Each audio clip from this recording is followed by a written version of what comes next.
आज की कहानी बहुत ही इंटरेस्टिंग और डरावनी होने वाली है। दोस्तों, ये कहानी आप सबके रोंगटे खड़े कर देगी और आप सभी के दिल की धड़कन भी तेज हो जाएगी। तो आप सब अपने कान में ईयरफोन्स और अपने रूम की लाइट ऑफ कर लीजिए। दोस्तों, यह कहानी, आज की कहानी एक ऐसे मिरर की है, एक ऐसे शैतानी शीशे की है। दोस्तों, इस मिरर के शिकार, इस शैतान का शिकार एक बनी मासूम लड़की। दोस्तों, यह कहानी माया नाम की एक लड़की की है। दोस्तों, वह गांव से पूरी तरह से अनजान थी। दोस्तों, जो माया थी वह एक दिन अपने माता पिता से जिद करने लगती है, अपने माता पिता से जबरदस्ती करने लगती है गांव जाने के लिए। दोस्तों, गांव में उस माया के माता पिता का पुश्तैनी हवेली और कुछ खेत और कुछ जमीनें भी थी, जो कि माया को काफ़ी टाइम पहले से पता था। माया अपने माँ बाप से ज़बरदस्ती करके उस गांव में जाने के लिए तैयार हो जाती है। दोस्तों, माया की एक पुश्तैनी हवेली भी थी, जो कि उसी गांव में सड़ रही थी। उस हवेली पे जंग लग चुका था। दोस्तों, माया के माता पिता ने उस हवेली की साफ सफाई के लिए गांव के मुखिया को बोल दिया था कि हमारी माया जा रही है, उसी हवेली में रुकेगी। दोस्तों, अगले ही दिन माया उस गांव में पहुंच जाती है। दोस्तों, माया को यह नहीं पता था कि वह जहां जा रही है, दोस्तों, उसकी लाइफ की एंडिंग वहीं पे है।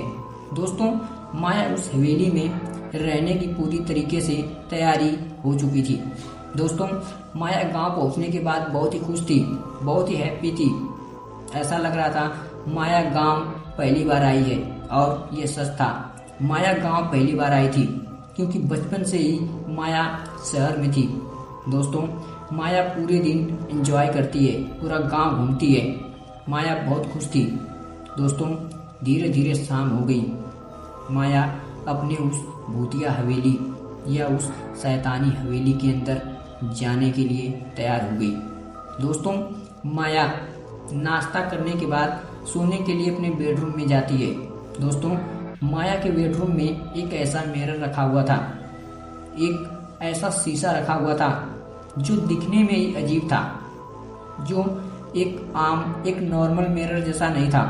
उसकी बनावट ही ऐसा लग रहा था, देखने के बाद भयानक लग रहा था। दोस्तों, माया उसे इग्नोर कर देती है और अपने बेड पे सोने के लिए चली जाती है। माया गहरी नींद में थी। दोस्तों, रात के करीबन 2 बज रहे थे। तभी माया को एक आवाज़ आती है कि तुम अब हमारे साथ इसी हवेली में रहोगी, मैं तुम्हें अपनी दुनिया में लेकर चलूँगा। दोस्तों, इसके बाद झट से माया की आंखें खुल जाती है। माया इधर उधर देखने लगती है, पर माया को वहाँ भी कुछ दिखाई नहीं देता है। माया ने इसे अपने मन का वहम समझकर, मैं शायद थक गई हूँ, यह समझकर इसे इग्नोर करके पानी पी के सो जाती है। दोस्तों, पर यह माया की भूल थी। माया को इस बात को इग्नोर नहीं करना चाहिए था, तो शायद उसकी जान बच जाती। माया अगली सुबह फिर से गांव में घूमने के लिए निकल जाती है। पूरे दिन एंजॉय करती है, लोगों के तौर तरीके देखती है, जो कि शहर से पूरी तरीके से अलग थे। दोस्तों, फिर से उसके जीवन की वह रात आ गई।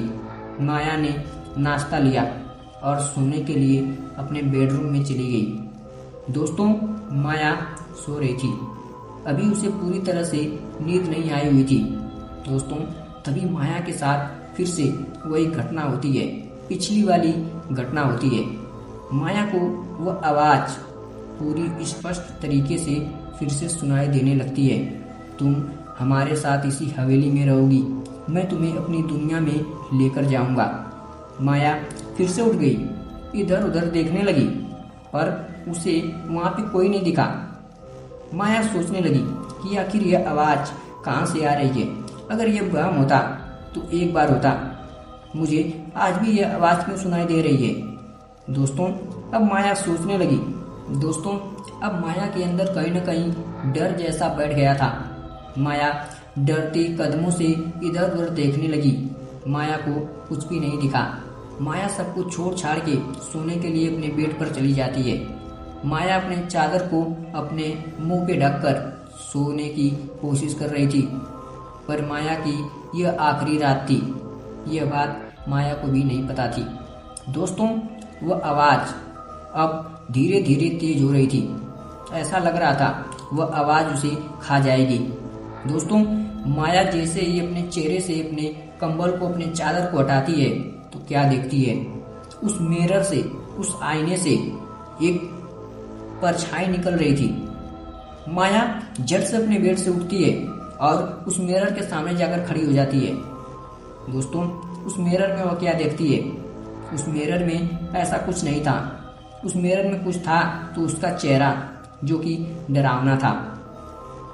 दोस्तों, माया शॉक हो जाती है। तभी माया अपने बेड पर बैठ जाती है, एक डर भरे चेहरे को लेकर। दोस्तों, देखते ही देखते उस मिरर से फिर एक परछाई आने की कोशिश कर रही थी। माया इस बार पूरी तरह से देख रही थी। दोस्तों, वह परछाई काली, डरावनी जैसी लग रही थी। दोस्तों, माया डर के मारे अपने चादर को ओढ़कर सोने की कोशिश कर रही थी। दोस्तों, तभी उस आईने से एक हाथ बाहर आता है, एक ऐसा खौफनाक हाथ जिसे बड़े बड़े नाखून। वह हाथ इतना गंदा था जैसे किसी मुर्दे का हाथ हो। दोस्तों, वह हाथ धीरे धीरे माया की तरफ बढ़ रहा था। माया अब यह देख चिल्लाने लगी, इधर उधर भागने लगी। पर दोस्तों, उसकी चीखें सुनने वाला, उसकी तड़प सुनने वाला उस हवेली में कोई नहीं था। दोस्तों, वह हाथ माया को पकड़ लेता है और अपनी तरफ खींचने लगता है, उस शीशे की तरफ खींचने लगता है। माया चिल्ला रही थी, मुझे छोड़ो, मुझे जाने दो, मुझे मत खींचो। दोस्तों, देखते ही देखते वह शीशा माया को अपने अंदर समा लेता है।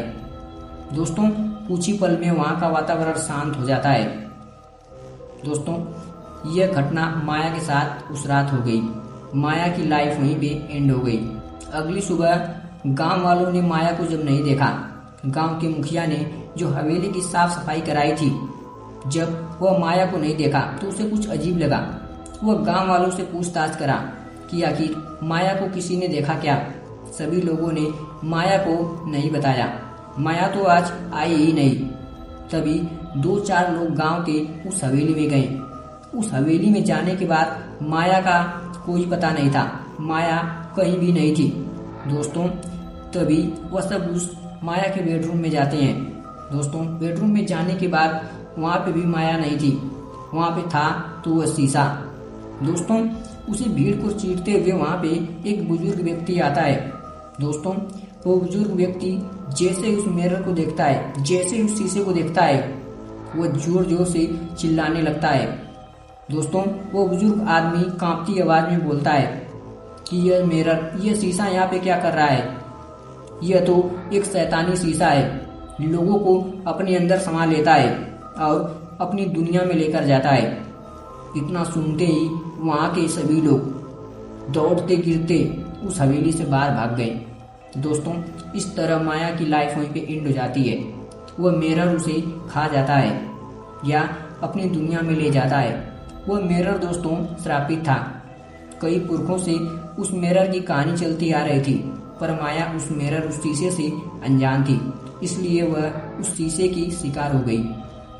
तो दोस्तों, इसी के साथ अब यह कहानी भी यहीं पर समाप्त होती है। यह छोटी सी जानकारी, यह छोटी सी हॉरर स्टोरी आप सबको कैसी लगी? यह कहानी अच्छी लगी हो तो वीडियो को लाइक, चैनल को सब्सक्राइब जरूर करें। तो चलिए मिलते हैं किसी कहानी के साथ नेक्स्ट वीडियो में। तब तक के लिए आप सभी का धन्यवाद।